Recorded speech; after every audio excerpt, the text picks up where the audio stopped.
Bismillahir Rahmanir Rahim. In the name of God, the most merciful, the most beneficent. I'd like to take a second and reflect with you all about what I just said. And don't worry, I don't intend on using this platform for religious preaching or theological debate.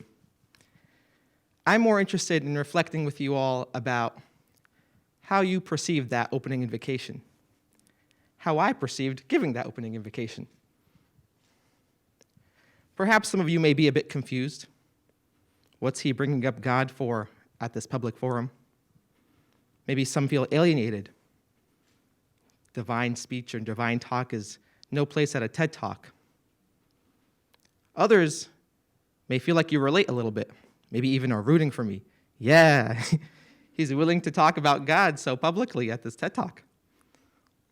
Others may be on to me and realize that this is a usual TED Talk gimmick to grab your attention and to open my invocation for the evening. Something tells me there's truth to all of these, but the real intention was to invoke reactions that I'm sure were quite diverse, probably very strong for some, but personal for many. In my role as the Interfaith Fellow this year at Middlebury College, I thought that the majority of my work would be involved in event programming for the different religious and spiritual groups on campus. You know, the kinds of things where we have an interfaith dinner, maybe a volunteer service trip, the kinds of things that would make great pictures for the campus magazine or the chaplain's office brochure or what have you. But truth be told, I wasn't so interested in the event programming side of things. I was more interested in a more authentic interfaith experience, an experience that acknowledges the tensions that lie at the heart of our commonly held ideals of pluralism, cooperation, and even coexistence. And don't worry, I'm not talking about those tensions that we can all easily pull examples from the history of people of religious or non-religious backgrounds as they sorted their differences, to put it very lightly. I'm talking about a more fundamental experience, an experience that lies at the heart of how we view each other more fundamentally. And it's probably useful at this point to tell you that I think the term interfaith is actually deeply unhelpful, and I've tried to distance myself from the term, despite my title as the Interfaith Fellow. And I think it's for a few reasons. I'll share a few. For one, I think the term interfaith makes certain assumptions about the kind of interhuman work that's worth doing. For example, it could be quite exclusionary to people who don't experience their world from a faith background. For example, Buddhists might have a more practice-based way of living. Certainly atheists or agnostics don't have that faith, traditional faith way of viewing their lives or how they engage with the world around them.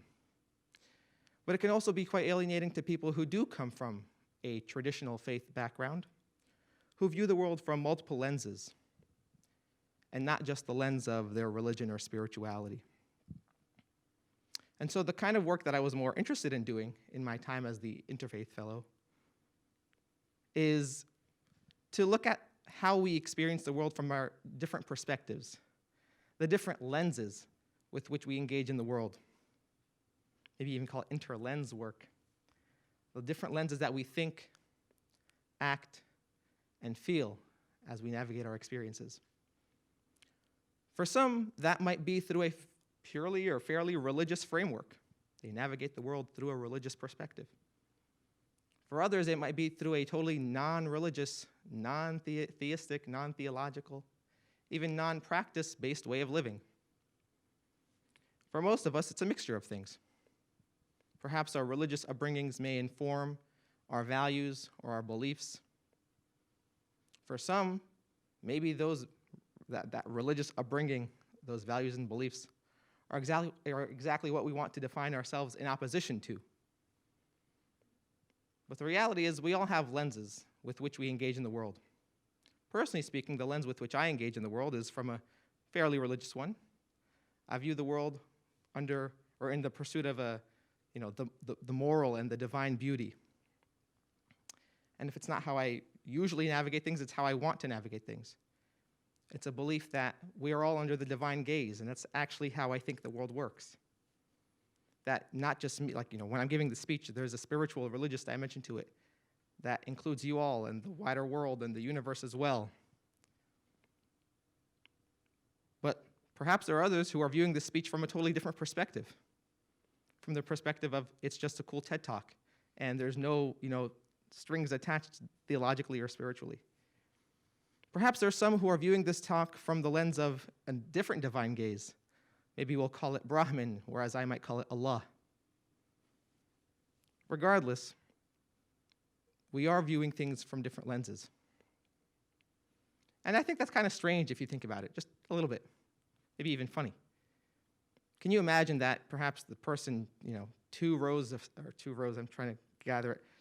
2 seats away from you is, let's say they're a pre-med and they're pursuing a medical career.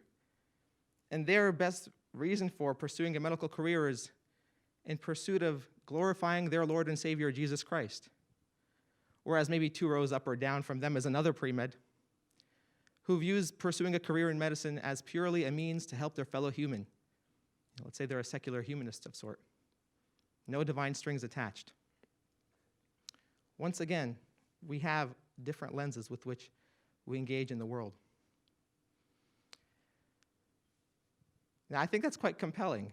And there might be some more mainstream ways of viewing the world. Perhaps, my version of a divine gaze might not be the common mainstream way that most people think about their experiences. And I want to emphasize, a lot of my work was not focused on things like who's the right perspective or the wrong perspective, which one makes more sense, less sense, which one is more or less reasonable. The kind of work that I focused on was trying to engage with questions like, what are the kinds of lenses that exist out there? How welcomed are those different perspectives and lenses? How do they interact with each other on a day-to-day, if they do at all? And if there are any similarities or differences, perhaps some of those differences could be quite severe and cause tensions. How do we navigate those instances where there are tensions between different lenses or perspectives in the world? I'll address some of those questions perhaps from a more personal example, and that is the example that I think millions of Muslims across the globe experience, but also certainly non-Muslims who can relate to perhaps a connection with a divine transcendent power or being, and that is the instance of prayer. What does it mean for you all to think about how I engage in prayer? As some of you may know, Muslims are religiously prescribed or required to pray 5 daily prayers. And what that means is 5 times a day we engage in ritual washing, or ablution, if you want the technical term, wudu in Arabic. And 5 times a day we engage in ritual prostration, ritual bowing. We recite Quranic supplications and verses. And we communicate our needs and our experiences to who we believe is God. Personally speaking, prayer is an act of divine connection, as well as a means of connecting myself to a metaphysical and spiritual sustenance for my soul, and even grounding myself in a transcendent purpose. But using that interlens methodology, we want to ask ourselves, how do you all experience my act of prayer? How do you understand it? How do you make sense of it? To make this more tangible, perhaps you can imagine yourself walking by and you see a fellow peer or colleague or friend in their dorm room as they're praying their evening prayers. Or perhaps you walk by somebody in a colleague at work and you see them in their workspace with their face on the ground in prostration. How do you make sense of that? What would your reaction be? What has your reaction been? Is it the usual you do you, bro kind of attitude? Or is there a kind of a way we can lean into it, perhaps? Lean into that interlens snapshot. I don't want to use interfaith, but interlens snapshot, where you might not have the same sets of beliefs or values or perspectives or attitudes about prayer or the metaphysics of it, or what have you. If Omar believes that prayer grounds him in a deeper reality, how do you view yourself in relation to that world? How does Omar view you in relation to that world? Is there a deeper reality that you both share? Do my beliefs cohere or rub against Omar's view of things? If you try to think about these questions a lot, you'll run into some sticky points. I'm sure. I do it all the time. I think about these things and I'm quite concerned and confused. How can people from different backgrounds make sense of their views of things? But there is a bright side, and that is you learn a lot about yourself when you engage in that practice. For one, when you think about the power of the fact that somebody might believe something totally different, you're confronted with questions about what you believe, how you make sense of the world. Perhaps you might think about how you try to answer some of those questions that your peers or colleagues claim they have the answers to.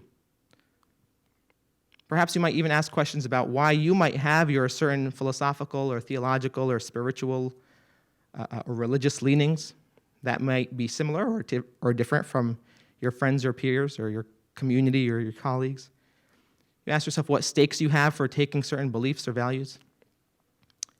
Ultimately, you have to ask yourself, what effect does it have in the world? Does my certain perspective or lens affect how I navigate my interactions, my job choices, my career, my interpersonal relationships? And I can say through my few years of interreligious, interspiritual, interpersonal exploration, I've seen the value, personally and with others, of leaning into those potential instances of consternation and pause and even confusion, sometimes vehement disagreement, something gets bad. But it's also a place where you learn a lot about yourself and a lot about others. For one, you can at the very least say that you know where somebody's coming from. You might end up sharing their beliefs or values or disagreeing with them vehemently. But it's in instances like that where you can say that you have at least engaged honestly, authentically, intentionally in a pursuit of pluralism, cooperation, and coexistence. It's when you know how to situate your life in the lives of others, and your life, situate yourself in the lives of others and the lives of others in yours. That's really challenging because it takes us out of our mini silos or compartments of thought. But it's certainly valuable. And it's also really vulnerable. You put yourself in that situation, it's a very vulnerable act. Because when you allow yourself to wear the lenses of others, you are saying, hey, it's okay for me to expand my thoughts, to grow a little bit. But it's also really brave, because it means that you're invested. It means you're invested in building bridges with the others, building bridges with your peers, your friends, your colleagues, your family, who you may or may not see eye to eye with. So when we reflect about the differences of our perspectives or lenses, religiously, spiritually, philosophically, or what have you, the ones that hit at the core of our existence, I invite us all to potentially simmer in those contentious moments, in those disagreements about what the world is, those big questions of meaning and value and truth, and to perhaps wear the lenses of your friends or colleagues. Maybe, just maybe, you'll like what you see. Thank you very much.